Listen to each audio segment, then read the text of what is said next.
Should schools provide free condoms to students? Sex has been on a rise. From social media to mainstream movies, sex is everywhere. It's in the magazines, the cereal boxes, and now it's even moved to burger commercials. Let's take a moment to remember Kate Upton in that obvious Carl's Jr. commercial. After seeing that, I can tell you that burgers aren't the first thing that come to mind. Everyone behind the marketing for brands knows that sex sells better than anything else. With all this subliminal messaging, would giving teens condoms in school help or hurt the rate of STDs and pregnancies among teens? Should schools provide free condoms to students? The answer to that question is a giant yes. Let me tell you something. Despite what the news would have you believe, teen pregnancy is taking a nosedive. According to Beck, teen pregnancy rates are taking a decline since its surge in 1991. Rates in 2010 were 44% lower. What could possibly be the reason for this? The facts that we know are these: rates are dropping, and the only thing that we can answer is when. Teen pregnancy rates started to go down in 2010. What's happening to cause this decline, and how can we keep it going in that direction? In a recent interview, Beck said that it pretty much has to be less sex, more contraceptives, or a combination thereof. But evidence, however, is much murkier when it comes to deciphering the social, cultural, and economic factors affecting teens' sexual behaviors and contraceptive use patterns.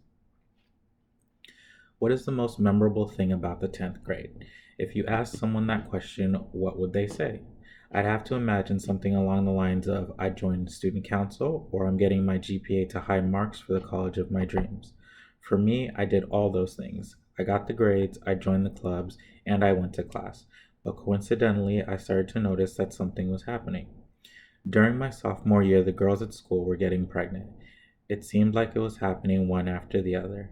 After 2010, it slowed down, and the cluster of pregnant girls that I did see started to shrink more and more. What's the reason? What do we need to know? I wasn't the first to notice the surge of teen pregnancy. Researchers have been working to find the cause of the increase that started in 1991 and the nosedive that began in 2010. In the latter end of 2010, researchers have noticed the steady decline and have wondered what the cause is behind it. The theory that I feel will help in the rate decrease would be if schools offered condoms to their students and an informative class that focuses on proper use and placement. Condoms make teens more sexually responsible. The myth that comes with giving condoms out in school is that it puts the idea of sex in the minds of kids, but it's actually quite the opposite. As teenagers are beginning to discover their sexual identities, providing condoms in high schools can help them establish the concept of safe sex and the norm of giving them the mandate to be responsible.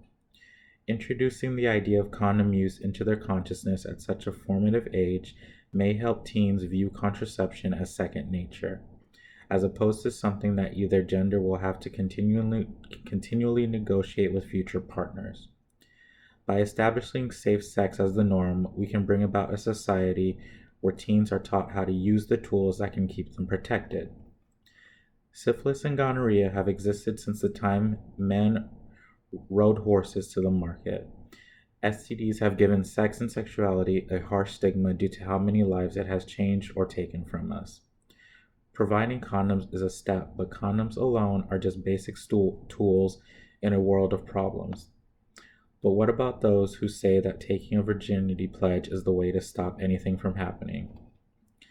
Research also shows that young people who take virginity pledges have almost the same rates as the sexually transmitted infections. Even if some of them do end up waiting until marriage to have sex, as another study shows, pledgers who broke their pledge were less likely to use contraception the first time they had sex than those of their peers. Depending on what kind of sex education you had, that can lead to not just STIs but also to pregnancy.